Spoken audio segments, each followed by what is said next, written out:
एक महीना बीत रहा है, कई सारी घटनाएं हुई। क्या किस तरीके से देखते हैं, किस तरीके का फेल्योर है, किसको रिस्पॉन्सिबल मानते हैं?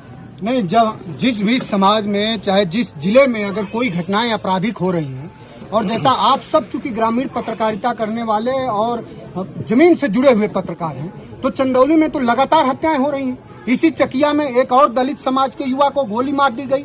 आपने देखा जो 17 तारीख को यहाँ घटना हुई है, ये सबके संज्ञान में है।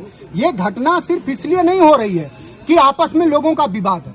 मुख्यमंत्री का और भारतीय जनता पार्टी की सरकार का, मुख्यमंत्री योगी आदित्यनाथ का कुछ लोगों को पूरा संरक्षण है। समाज में जो शोषक वर्ग है, जो उनके कुछ स्वजाति लोग हैं, उनको उनका पूरा संरक्षण है। और उनके संरक्षित लोग ही, जो सत्ता पोषित और संरक्षित लोग हैं, वो लगातार दलित और पिछड़े समाज के लोगों की हत्याएं कर रहे हैं। सिर्फ इतनी ही तो बात थी कि एक युवा अपनी टेम्पो लेके खड़ा था और किसी सामंती को या किसी बड़े व्यक्ति को जो अपने आप को राजा समझता हो, उसे उसकी टेम्पो नहीं सूझी, टेम्पो तो हटा भी लिया। और जो व्यक्ति जिनकी हत्या कर दी गई, वो कोई असलहा लेकर के, कोई डंडा भी लेकर के वहां नहीं गए थे। वो इसलिए गए थे, बादशाह इसलिए गए थे कि उनके बच्चे वहां से आए, चूंकि उनको गालियां दी गई, धमकाया गया, तो गए कि अगर हमारी गलती है तो हम मान लेंगे।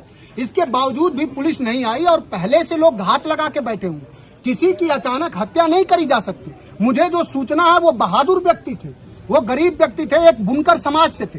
तो मैं सरकार से, योगी आदित्यनाथ जी से, समाजवादी पार्टी का प्रतिनिधि मंडल, माननीय राष्ट्रीय अध्यक्ष जी के जो दूत के रूप में हम लोग आए हैं, माननीय राष्ट्रीय अध्यक्ष जी की मांग है कि क्या उस बुनकर के जो परिवारजन के लोग हैं, जो उसके बेटे हैं, जो उनकी माँ है, जो उनकी बेवा है, उनका जीवन बसर कैसे होगा, इसका कोई प्रबंधन करेंगे?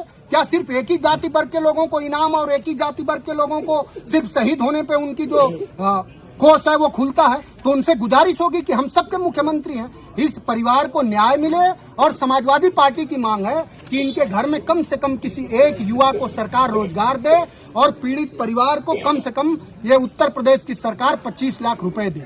अगर सरकार ऐसा नहीं करती है तो ये सिद्ध होगा कि सच में उत्तर प्रदेश के मुख्यमंत्री जी एक विभाजनकारी और एक भेदभाव करने वाले मुख्यमंत्री हैं। और जब हमारी सरकार बनेगी तो माननीय राष्ट्रीय अध्यक्ष जी, इस परिवार की आप सबके माध्यम से, क्योंकि आज जमाना टेक्नोलॉजी का है, आर्काइव का है, सब चीजें रिकॉर्ड हो रही हैं।